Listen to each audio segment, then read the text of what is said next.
Hey everybody, welcome to the OK Guard Show. I am your host, Staff Sergeant Brian Schroeder, and today we have a repeat guest with us, Mr. John Dixon.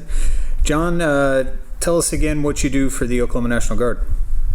Sure. I'm one of 3 behavioral health specialists, and we are civilian contractors that are available to help soldiers with any issues related to their psychological well-being for themselves or their dependents. And we also consult with command and promote education and training with the goal of preventing crisis situations. Okay. It sounds like there's a lot that you handle within your job. What would you say is the favorite part about the job that you do? For me, a good moment is when a soldier has come to me with a question or a problem, and I was able to provide them with an answer or a resource. But the favorite part actually comes a few months later when I follow up with them and they say they got what they needed and are doing great now. I have a lot of respect for our service members' sacrifice for our country, and I feel like if for a moment I was able to help them complete that commitment, that makes me really proud. That's awesome. The job of a soldier it's very detailed and in-depth at times and can put people in situations they never thought that they could be in. And because of that, a team of resources is definitely needed. And what you and your office provide is definitely a huge benefit to all Guard members as well as their families, because it's not just the person that wears the uniform, it's who that person goes home to as well that bears that sacrifice. So yeah, personally, thank you very much for what you do. It's a very important resource. And today we're going to pick your brain again and kind of help us navigate some of these new challenges that we're faced with since February when COVID-19 hit. So since the outbreak of COVID-19, there have been many conflicting viewpoints or directives given or even opinions on how things should be or how things should go, like when to shut down the government or businesses, when to reopen businesses, how, when, or even if public schools should be opened, how to properly wear a mask, or some who believe COVID-19 is not a real thing, but a conspiracy propagated by whatever country, agency, supervillain for the purposes of whatever that might be. So we're all very familiar with COVID-19, whether we personally recognize it or not, no matter what our opinions are of wearing masks. But we're all having to struggle with this COVID-19 bubble that we're living in. So talk to me about COVID fatigue. What is COVID fatigue? Well, this was a bit of a new term for me, but something that I think I'm familiar with and probably most people are, that sensation of fatigue over what's been going on. In my understanding, the term COVID fatigue is kind of a new name for a condition that's been around for a long time. So I'd like to approach it from a model people may be more familiar with. So when a natural disaster strikes, there are usually stages of stress that impact our community. Here in Oklahoma, we're real familiar with like what happens after a tornado rips through a community. Yes. Right after that event, people tend to pull together and bond and try to help one another. They'll go out of their way, even if they weren't impacted. They will go hand out supplies or go be there to try to help people or offer them assistance in any way they can. However, a little while after that, and it kind of varies in how long this takes, sometimes that continued strain starts to wear at people.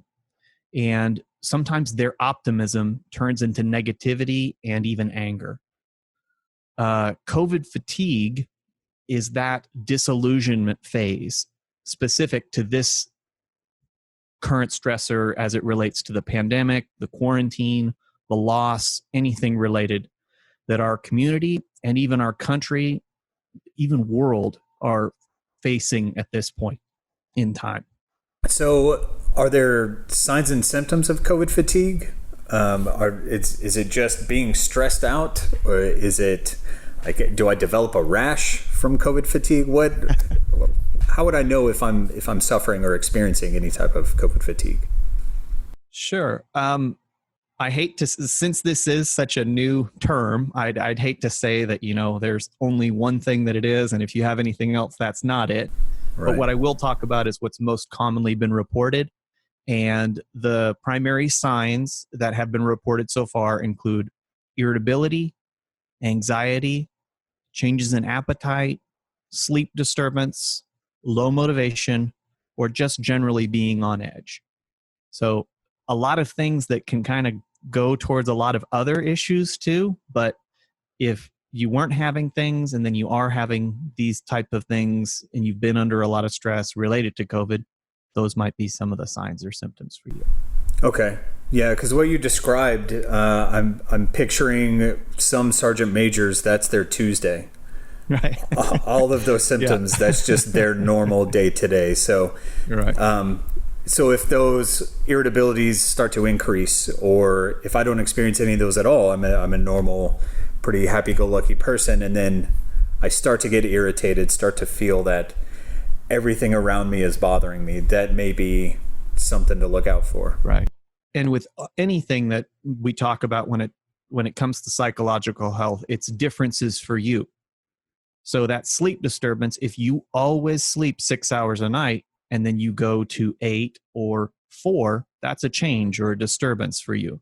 But, for me to just say you have to get this amount or you have to be this irritable to get there, it's about the change that you've experienced personally. So would people that are in more stressful jobs be more susceptible to this, or would it be, like your first line workers, your grocery store workers, healthcare workers, people like that, or would they be more susceptible to COVID fatigue symptoms? I haven't seen anything that points to a specific demographic, an age, a gender, a race, a specific job that puts you in a high risk group. But I would say that there are quite a few factors that are useful to consider. How much your life has been changed by COVID is different for everyone. And those who have had radical changes are more likely to experience the symptoms. So let's say you've had a major negative financial impact, like you haven't been able to earn money or it's been significantly less. Or you're having interpersonal relationship problems. Your marriage or your connections to your family are failing or faltering, or you're arguing with those people over what's going on with COVID. If you've been unable to meet the needs for yourself or anyone who depends upon you, that can have a huge impact on your susceptibility. And then obviously, if you've had you yourself or you've had a loved one who's gotten really sick or died, that's going to have an impact on your chances to develop this sort of COVID fatigue. So how different is COVID fatigue from normal everyday stress? Or is just labeling the stress that we're going through COVID fatigue just a way of churching up anxiety and stress? I think it is. I don't think it's different in the sense of what it is, what causes it, what's happening inside of our bodies, because we've evolved to what we are as humanity long before COVID came along, but stress reactions are common throughout. And us being able to recognize that we are in such an unusual situation where the same stressor is affecting so many people, I think that's why we can lump this into a new name or a new type. You bring up a good point there, because it impacts everybody differently, right? But it's similar, you could say, to like road rage. Nobody likes sitting in traffic. People get really stressed out in traffic. Some people can turn on music or just zone it out or whatever it is. But everybody's going to handle that situation differently. Right. But this is kind of the same thing, where it impacts everybody. Mm-hmm. Whether you want it to or not, you can just walk everywhere you go and completely avoid traffic. But you really can't avoid the repercussions of COVID-19 when you go out into public. Yeah. So it's being able to cope with that stress that may be coming, or maybe you don't know that it's coming. Can I have COVID fatigue or have any type of stress related symptoms without even knowing that's really bothering me or what's bothering me? It might be possible. Self-awareness is recognizing or taking the time to look at our own feelings, motivations, and desires. So if we take a moment to check in and think about where we are right now and how we were 6 months ago, it's likely that you might be able to notice whether or not you're having COVID fatigue. Okay. And then if even with that, you kind of still are like, I'm not really certain, I'm not really seeing it, is the best thing to do is to ask a loved one, somebody who knows you well and is willing to be honest with you, and maybe who is perceptive. I mean, I think most of us who have a spouse probably recognize that person will notice a big change in us over 6 months. It might let us know without us having to ask. They might have already told you something's different about you. But a parent, a sibling, somebody else, a close friend, and ask them, hey, these are the signs or symptoms. Have you noticed this being different from me since this thing started? And if they give you something, then, maybe something to look out. And if they say, yeah, a little bit, but I think we all have, and you seem to be handling it pretty well, then you can probably rest assured that you're doing all right now too. That's a good point. We can rely on those others around us to kind of do a check-in every now and then and make sure we're still on the right path and where we need to be. Yeah. So if I feel some of these stressors or pressures from outside sources bearing down on me, and that starts to stress me out, can that COVID fatigue infect other people? Can I spread my COVID fatigue to someone else? Well, thankfully, COVID fatigue isn't nearly as contagious as the virus. Okay. But I think if you're around people who are stressed out all the time and who aren't managing that stress well, that could lead you to have increased stress. I mean, that's just kind of, I think there's an adage about maintaining good company versus bad company, kind of how that influences you. Right. I think that kind of applies a little bit here. However, the good news, once again, is positive influences work just the same. So if you can identify some people who maybe still have stress in their life, but they seem to be managing it well, being around them, asking them what they're doing, and following their examples could decrease and cure your COVID fatigue. So, or inoculate you. Right. That's almost like a pre-vaccine, if you will. Right, exactly. I want to throw these words out there to, just for fatigue only. We don't have just fatigue. The COVID vaccine yet. No. For the fatigue. If so, I don't think we would be sitting here having this podcast conversation. Probably not. So, just as my negative attitude can spread and potentially infect somebody with a negative attitude, somebody else's positive attitude, or if I put off a positive attitude, that can also be infectious. Right. That is really good to know, and especially if you're asking those others around you, doing those check-ins, hey, how am I doing with all of this? I feel like I'm getting stressed out. Or, hey, I really liked what you did when I saw you getting stressed out. I'm going to start applying that to my life. That lets people know, hey, you're doing positive things, you're doing great things, or hey, maybe you should stop and check in on this and make sure that you're doing the right thing. So a lot of stress can come from just the rejection of a belief. If my favorite sports team doesn't make it to the playoffs, I can get really stressed out because I'm still in shock that they lost that game. Sports ball. I don't speak sports.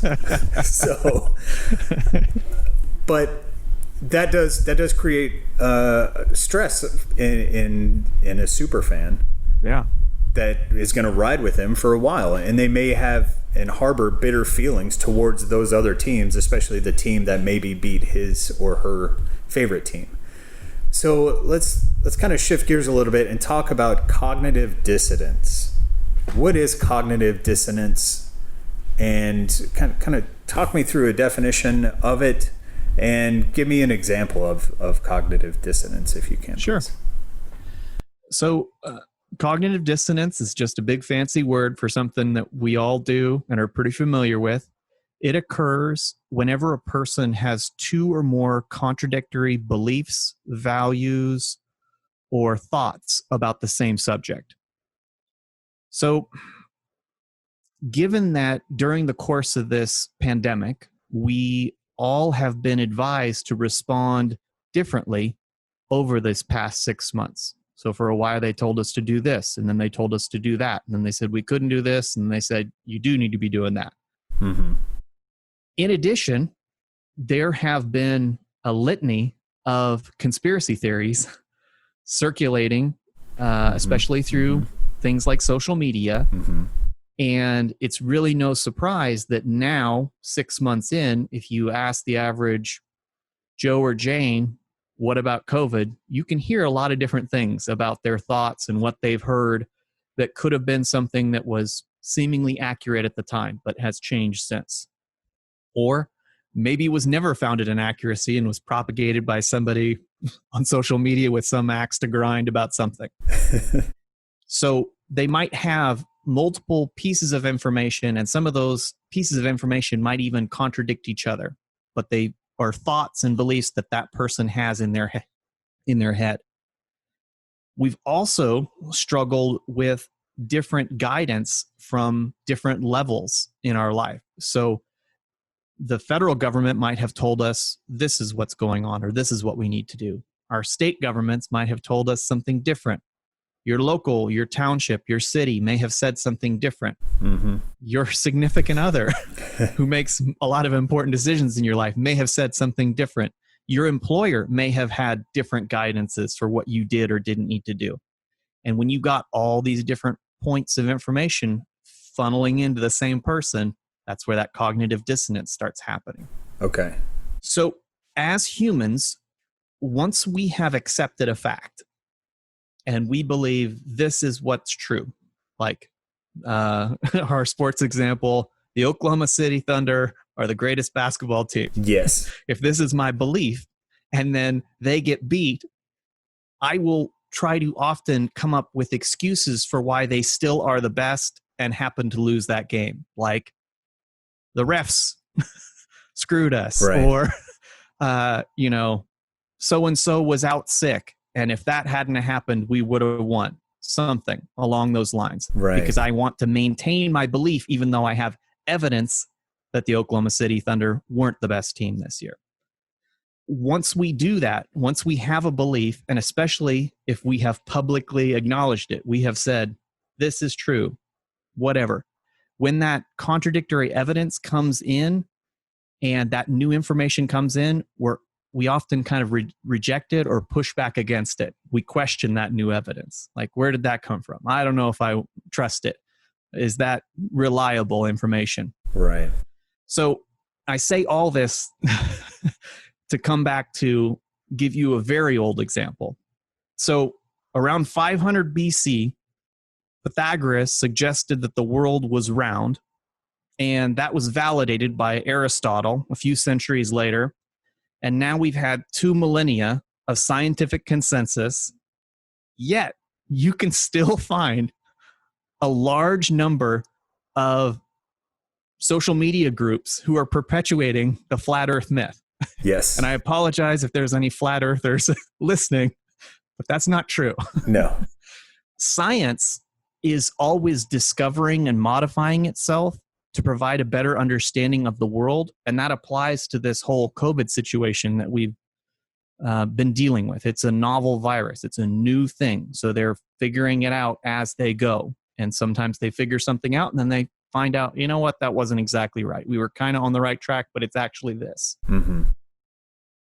Unfortunately, we as people have a lot harder time adapting and changing the way we think rather than science. So all of that comes around to how cognitive dissonance impacts and leads to more COVID fatigue. So as an example, if I'm constantly, to bring up what you said before, from leadership at the national level, state level, local level, spousal level, if I'm hearing all different kinds of things on how to react to the coronavirus, that in itself is exhausting me. It's bringing on that COVID fatigue.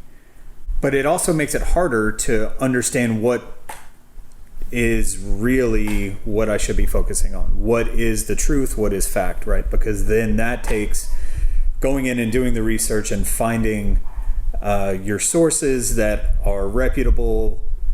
But then again, with the internet, all sources can be deemed reputable. Right. So again, you're kind of stuck in this thing of having to be right. So how much does pride contribute to cognitive dissonance? Is it just a simple fact that we as human beings value our personal opinions so much that we choose to not see the opinions of others, or we just plain and simple don't want to be wrong? A little of both. Okay. I think we just have a harder time accepting being wrong because we place too big an emphasis on it. We place too big an emphasis on overall, like wanting to be right overall. And if I ever change my opinion about something, that means I must have been wrong at some point in the past. Right. Versus seeking out truth for recognizing that I know right now the things that I think I know without certainty, without any question in my life, in my mind, that probably 5 years and 10 years from now, a few of those are going to be challenged and probably be totally changed. Yes. And if I stay locked in with, well, I have to be right now, rather than saying I'm going to be continually seeking out the truth and looking to be more right than I am, but I'll never be all the way right. I think that's a better way of focusing it and pushing away from like pride or locking in on a single idea and having to defend it even when we have those questions in ourselves. Right. So it's good to leave yourself with a little bit of cushion. Absolutely. in your opinions of things, knowing that they will change. And like you said, even in the scientific community, something that is proven to be scientific fact can change and evolve over time with technology advancing, with just more people researching that one thing that a lot of people weren't giving attention to beforehand. Well, and I think that even those people who might be considered experts, they definitely have more background in these specific areas than I do, but I avoid becoming an expert. I don't want to be the COVID fatigue expert, but I'm willing to say this is where we're at right now, and this is what we understand right now, and we're going to keep learning. So it's just a better approach, probably. This cognitive dissonance idea, it's very interesting because it carries over from COVID. It's the sports thing. I honestly think it's the reason why ties are not accepted in any type of American sport. Right. Because there has to be a winner and there has to be a loser. You have to be on the red team or you must be on the blue team. Right. If you're not on the red team. And I feel like taking others into consideration is just the first step in acknowledging that. And then the second step would be acknowledging that you are a fallible person and it's okay to be wrong. Yeah. It is. And it's okay to admit to be wrong, and it actually makes you a bigger person. Right. It's also a lot easier if you recognize that fallibility, because trying to be infallible, I haven't met the person who's been successful at that. It's a lot of work. Yeah, I think there's a reason why.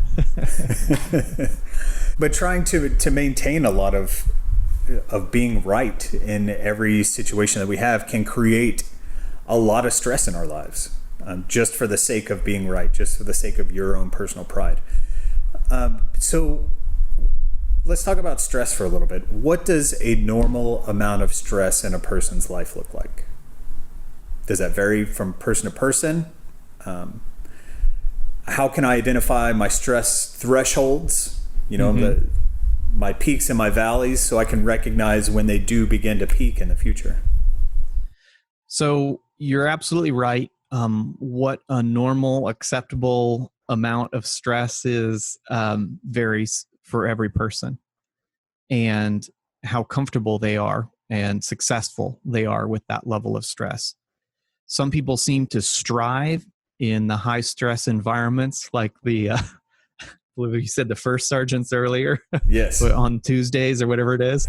And then other people really avoid stressful environments at all costs. That's a number one priority for them when they decide what careers, what relationships to pursue. They want low stress environments because that's what suits them best. Mm-hmm. Looking to your own recent past usually provides a good measure for what you can manage, or the situations where you found yourself overwhelmed. So for some people, it's the specific types of stress. So you might say, oh, wow, this person is an ER doc. They must handle all stress excellently. And they do really well in the ER, but they can't deal with drama at home. So they know they have to have a low stress home environment. Right. So it's recognizing what are the situations for you that are highly impactful. Looking at your not just recent past, but your distant past, what have been your worst experiences with stress? And were there any signs or triggers that immediately preceded them? Okay. So if you think back to 5 years ago, I had a really bad month, but I had a tragic loss in my life right before that, or I had a relationship set off, or I got a new project at work. That can be kind of like, oh, okay. So this is something that might be a trigger for me. Those are the kinds of things you want to be on the lookout for, is identifying for you what sort of those situations there are. And then even going back, and you can write down best to your memory of what happened. What did you notice first? Was it that you got irritable first, or you got a racing heartbeat, or what sort of things happened? And if we track those things over time, it can give us a good roadmap to saying, oh, wow, but notice I've been getting butterflies in my stomach every day before work this week. I'm on the path towards something, bigger, or a bigger event. So I need to do something different than what I ended up in that bad situation last time. Okay. Because the biggest thing about it is, let's catch things in the early stages before they get to a crisis. Right. The small little things that are pecking on you before you end up in a full stress coma. Right. Exactly. So what are some other ways you mentioned, feeling the butterflies, maybe shortness of breath? What are some other ways that stress or COVID fatigue can manifest in other parts of our body? And are there any long-term effects of that? Yeah. The fatigue signs are very similar to all the things that we associate with any type of generalized anxiety over any type of trigger or issue. And yes, there have been many studies that show that chronic stress of any type can lead to serious health conditions. So when I say chronic stress, that's the stress that's going on and on and on and on. I think maybe even on this podcast before, we've talked about how short-term stress is how our bodies are designed to deal with a situation in the moment. Yes. The fight or flight response. However, long-term stressors, those chemicals and things that happen in our body with long-term stress, it doesn't get alleviated. It just stays there. And it breaks down the immune system, and it can cause serious health conditions. There have been studies that have linked it to major gastrointestinal problems, ulcers, cancers, all kinds of things like that, skin and hair issues, infections, sexual dysfunction, and cardiovascular disease. All have really strong links to ongoing unmanaged stress. So it's one of the first things that they ask people when they come in with those types of conditions is, what's your stress level like? What do you do to manage your stress? And any of those issues that I just mentioned are significant enough for me to avoid living in a constant state of disillusionment and long-term stress, and say, okay, it's okay to be stressed out for a day or a couple of days, but if we're talking about a week, or you're talking about 6 months now that you've been sitting in this, we need to do something different to manage that stress. Otherwise, your body's going to shut down. Something's going to give. Yeah, and that's maybe where it becomes difficult to realize that we have to reach out if we've been sitting in it for so long. And you get to that point where you know that you're stressed out, you know that you need to do something different, but you don't know where to start. Right. But that's also where that cognitive dissonance can come in too, right? Where you say, well, I'll just ignore it a little bit longer. I've made it this far and everything will be fine. Right. But in reality, it's just making your situation so much worse. Because you have that contrasting belief. You have the belief, I'm a healthy, well-functioning adult. However, I have all these signs that that's not the truth right now. And what am I going to believe? Am I going to believe the story that I've always had about myself, or look at this evidence that's presented before me? Because I think that if you can consider it as, I was this is where I'm at right now, and I'd like to get back to being a healthy, functional adult. Let's strive for that rather than proving that there's nothing wrong. Exactly. And stress lowers your immunity. And a lowered immune system, according to the CDC, makes you more susceptible to catching coronavirus. So you're putting yourself into a very dangerous circle there. Yeah. And if not corona, something else. Something else will come along the way. That's right. You're right. So as COVID cases and numbers of hospitalizations rise to record-breaking levels in Oklahoma, many are unsure how long this will actually last. It can also contribute to that COVID fatigue, a little bit more of that stress that we have. So let's talk about overcoming some of that COVID fatigue. What lessons can we learn from the first part of our quarantine back in May, April, that we can carry with us to the unforeseen end of the virus? You've kind of already mentioned a few things that we've talked about in previous podcasts, but what can you say from having done the quarantine life for a little bit, marinated on it for a little, and then come back to our podcast? What recommendations do you have for overcoming this type of stress? Well, earlier when we were talking about this disaster stress, like the situation of a tornado, the big difference with this COVID fatigue phenomenon has been so far is, typically speaking, the disaster happens and then people's stress response starts, and then it moves to that second level or the third level. In this situation, it has started and people have moved on into different levels. However, the disaster hasn't stopped. In a lot of ways, it's just as bad or worse than it was in March in terms of the seriousness and the rate of infection and things like that. That's very concerning for people like myself and anyone else who's interested in this phenomenon or understanding it. That uncertainty is probably the biggest part of why this has been so difficult to manage and understand.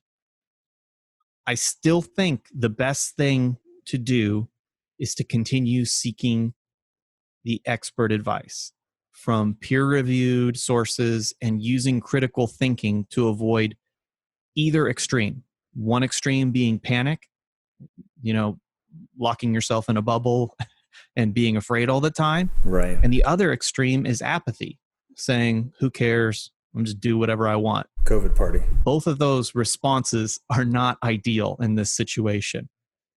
So continue seeking out expert advice and be willing to say, the expert advice might be changing. It might not be what it was 2 months ago, and 2 months from now, it might be different, but we have to keep looking to what they're finding out and trying to get a better grasp on what do we do now. The other thing is to try to protect ourselves, our families, and our communities. So if it's not enough to think, I need to act in my own best interest, is there somebody else that we can value and say, even though this is challenging for me, I'm going to do what's best for my parents, my loved ones, my friends, my neighbors, my coworkers. Sometimes it can be hard to support and help the people we encounter, but I think that it's our greatest ability as humans, and really for me, it's what makes this life worth living, is what I can do to help others and take a step outside of myself. Yeah. And that makes it a little easier to kind of refocus on how we can manage this and deal with that uncertainty. Is I don't know what's going to happen, and I don't know what I need to be doing, but I do know I want to help other people however I can. That's great. And I think that's one thing that a lot of people really lack, is just thinking of another person. Yeah.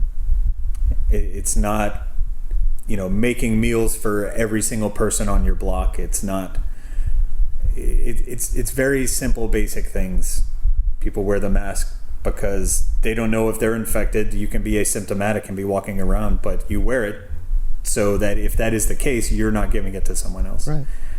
Right? If people treated this the same way that they treat stopping at a 4-way stop sign, man, I feel like this would be incredible, because nobody wants to go. Everybody is offering their turn to the next person. Even if 2 or 3 other people come up to the stop, no, go ahead. I've been sitting here for a minute. You go on. Yeah. It's your turn. People took that attitude towards even just a basic illness, even if it's nothing. It's just showing you care enough about the person next to you that you're going to do what you can personally to prevent them from getting sick. And sometimes you don't even have to do anything. It's just the offer means so much to people. Like, is there anything I can do to help? Whenever we get focused on the things that are challenging and are hard for us, that takes us to a more negative place than me saying, what can I help with? What do people need right now? And if that focal shift changes a little bit, I think all of it gets a little easier to deal with. And then hopefully, if you're paying it forward, someone's going to look out for you too. And it's a better feeling inside that you get from helping someone else than harboring negative feelings towards someone else. Yeah. It's just plain and simple. It's that easy. So we talked about this a little bit already, but what are some other things that we should avoid? We mentioned, avoid being the expert. Mm-hmm. Rely on the people who have spent years or decades of their life studying one subject so that they can provide us a subject matter expert's opinion on that. So what are some other things we should avoid? Like COVID parties, obviously, that something definitely to be avoided. That's not on my list, but I'm hoping everybody knows to avoid COVID parties. Number one. Don't judge common sense. That's right. Number one on my list is overexposure to the news. Giving yourself a break and cutting back and limiting yourself to the most reliable sources. So I think the way that our news cycle works, sometimes it's prone towards crisis. It's prone towards the worst case scenario. I don't think you want to be uninformed, but I do think there's something to, I'm going to spend 15 minutes or 30 minutes looking into this. I'm not going to just sit and let this run on repeat over and over again and get all the disaster scenarios. Number two is to stop being so hard on ourselves. That idea that you always have to be right. This is tough. It's okay to feel overwhelmed and feel like you need to vent or blow off steam. Now, when I say vent or blow off steam, I'm talking about in a healthy way. So asking somebody, hey, can I just tell you about everything I'm thinking about right now? And if they give you permission, then you can let off steam. Doesn't mean you walk up unsolicited at the grocery store and just lay into somebody about everything that's ticking you off about COVID. Start ripping masks off of a display in a Target. No need for any of that. Okay. Number three is avoid engaging in any social media debate, because no matter what you think, there is somebody online who will argue and infuriate you to no end. And that's just a waste of your limited time and energy. So if there's somebody of value in your life, have a conversation with them, exchange emails or whatever, say what you need to say, explain what you need to, and stop there. Yes. And number four is don't allow your thoughts to spiral out of control. Identify positive things you can focus on rather than dwelling on the negative fears and worries that you have. And identify the people in your life who you can go to who help pull you out of excess worry, who maybe talk about gratefulness, what sort of positive things, what sort of things in the future that you can be excited or hopeful for. There's a study I read about that took social media platforms and it took a person's phone and said, okay, of all of the apps on your phone, I want you to identify all the ones that make you happy. So those are ones like weather, your calendar, games, things like that.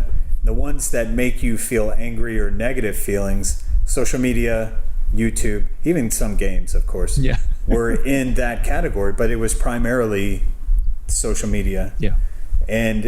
But we can't help but stare at that car wreck and continue to scroll and look at more car wrecks. Because for some reason, being miserable in that little bit of time is more enjoyable than actually being happy. I don't quite understand how that works or why it works that way, but you bring up a good point in that. And a lot of people, the internet trolls that you were talking about, the people that will just go after you all day, they get enjoyment out of that. Correct. They love being whatever devil's advocate it is for whatever argument that's being done.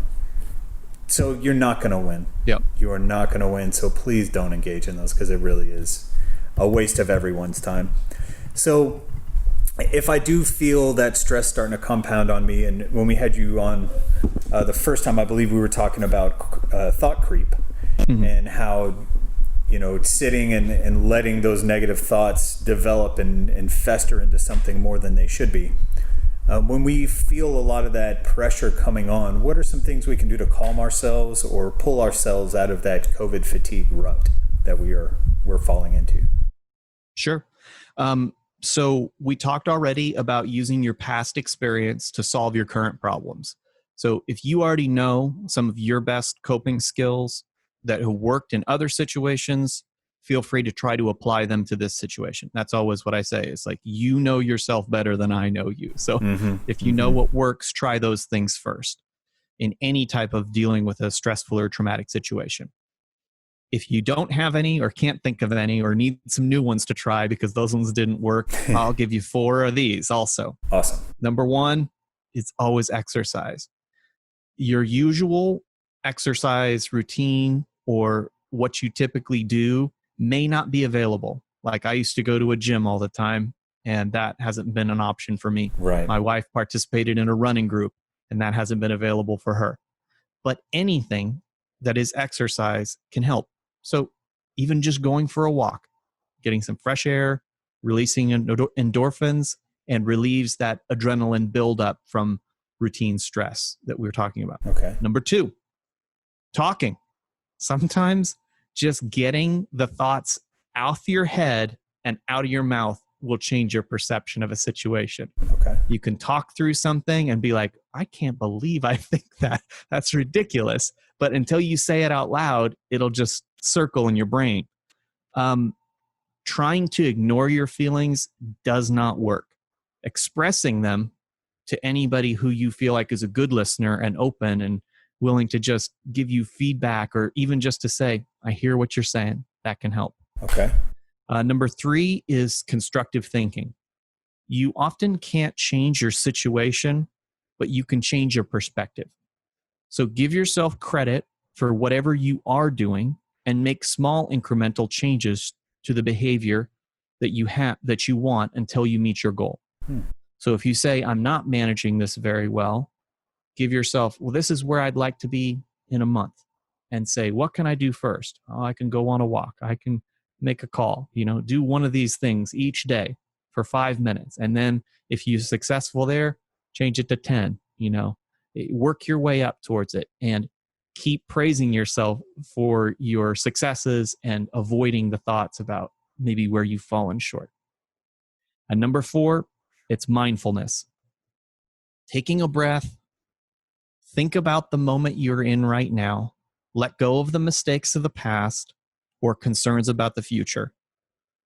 Tools like gratefulness, meditation, prayer, or anything that helps you relax your mind and body can make a huge difference. All of this stuff, oftentimes we get so focused on what has happened, how we've been wronged, what is going to happen tomorrow, how much we're upset about it, that if we just focus on our breathing and say to yourself, I'm alive, I'm here right now, and staying in that moment can give you a sense of peace that really makes all of this much easier to deal with. That's great. Some really great advice. And the mindfulness is one of the most difficult things to do, but also the most powerful in my experiences. Let's talk one more thing that I think is becoming, I don't know. I guess it's been there for a while. Just depends on how often you read the news or watch the news to see if it's something that's trending more often. But let's talk about, we already did a little bit, let's talk about people who maybe have a conflicting view of this COVID thing that you do, and how do you handle those people? So there's a difference between, I go to the supermarket, 99% of the people are wearing masks. The one person not wearing masks is right next to the bananas, and that's the last thing that I need. Right. So I wait my turn, and then I go get my bananas. Or I could just go up to them and say some things. Right. That's a little different than an office worker, mm-hmm. someone that works in your office, or even someone that works in the building but not directly in your office. Maybe they don't have the same mask hygiene practices that you do. So what are some good ways you can address those people or handle those types of situations when you can tell that, okay, I'm feeling the stress come on, I'm feeling that tingle, I'm feeling my palms getting sweaty, I'm feeling this anger build up, I can feel my face turning red, and I know it's all because of that one individual and this interaction that I'm about to have with that individual. And go. What do you do? Well, you have asked the $1 million question. And if anyone is listening, has the answer, please contact me, because I would love to know that too. I have never had a lot of success changing the behaviors of others, but I do try to share information and show kindness wherever possible. If someone you have a connection to is struggling with COVID fatigue or engaging in behaviors that are problematic for your level of fatigue, you can encourage them, right? Ask them with that kindness and hope for the best. Mm-hmm. When they complain about the various reasons why, what they've lost or why they don't want to do certain things, maybe changing the focus of the conversation onto the reason that we're doing all these things to lower risk and making sacrifices is in order for us all to get back to work, school, travel, recreation, all the things that we want, because that's important to us all. Mm-hmm. So validating the frustration that they have while saying that's the reason for why we need to do the things that are being recommended by health guidelines, health officials are telling us. If it's maybe a young person, some young people have said that they are not really concerned about getting sick because it doesn't seem to be impacting their livelihood as much. Mm-hmm. Maybe reminding them as simple as like, man, if you would have told me that washing my hands and wearing a mask and keeping a little social distance could save the life of, my parents or my grandparents or someone else who had some sort of a health issue or risk, I would think that would be pretty cool. I could feel like a superhero with very little effort on my behalf. Yeah.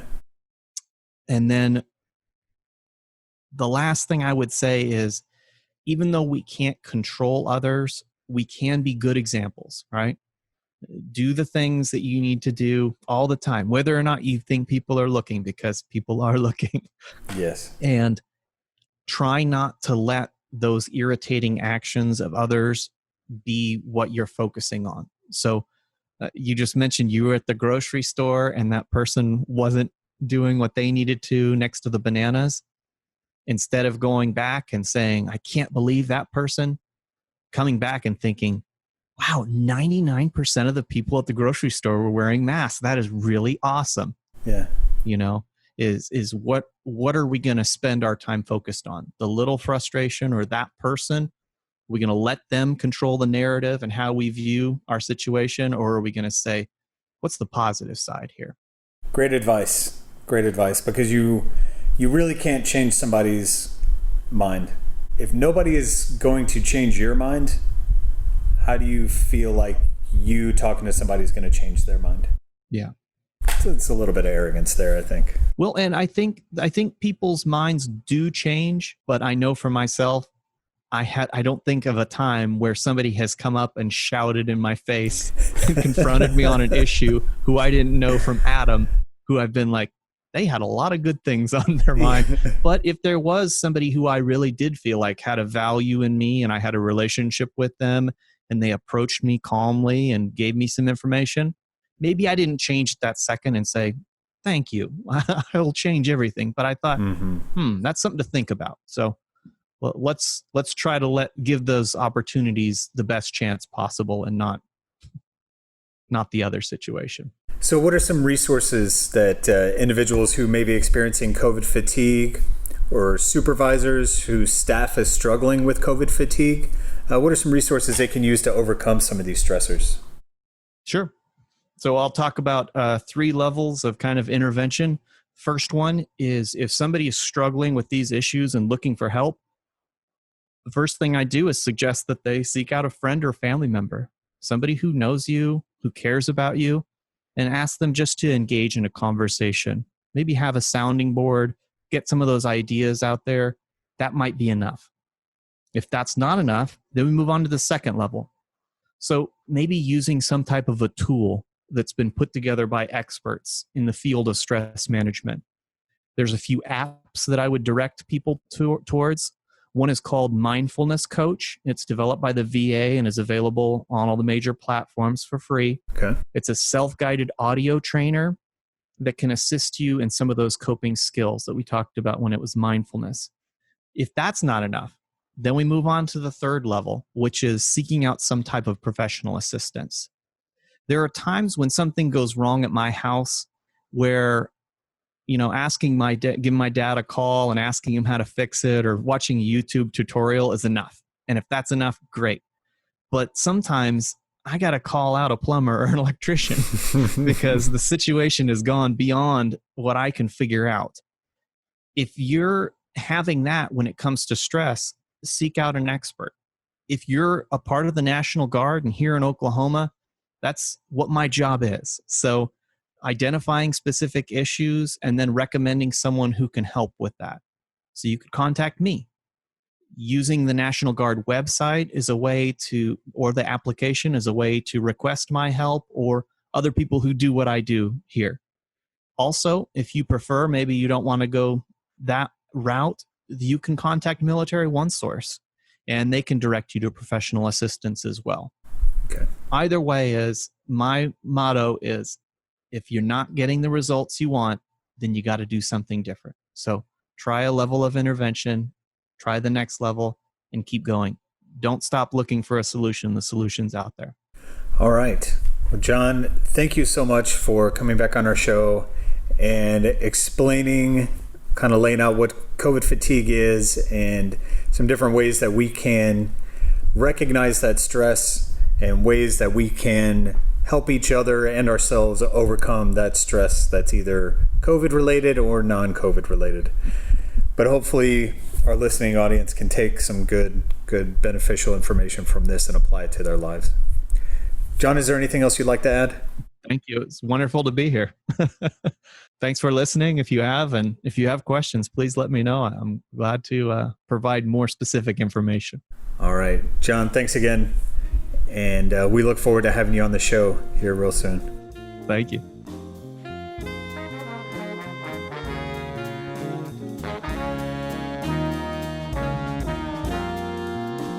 The OK Guard Show is produced by the Oklahoma National Guard Public Affairs Office. Any mention of products or brands does not imply endorsement. All guests on the show are volunteers in an effort to inform and educate members of the Oklahoma National Guard, their families, retirees, potential recruits, and the community.